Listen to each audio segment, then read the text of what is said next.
Handumanan sa usa ka awit. Dear Ate Karya, tawagaday ko sa pangalan nga si Cordapia. Ang akong istorya mahitungod kini sa akong kinabuhi.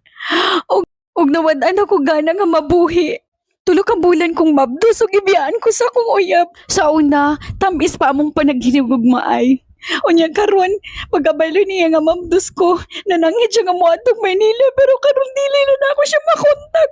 Wa pa kabalo kong ginikanan nga nakauyab ko ug karon namabdos na ko. Ingon na ba sila? Nga og maguyab-uyab ko, paundangan ko nilang eskwela.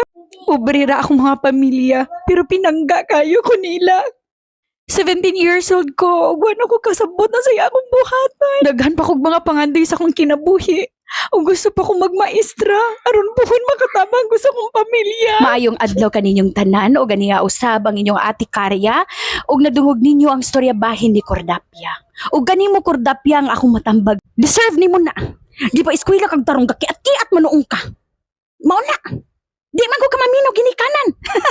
Charot lang. Ug kanimo Cordapia, naa naman na dawatan na kana ug laban lang sa buhay. Ug sa mga gusto mo saysay sa ilahang kinabuhi, sulat lang ani nga page. Daghang salamat ang inyong alagad, Ate Karya. Pero charot ra.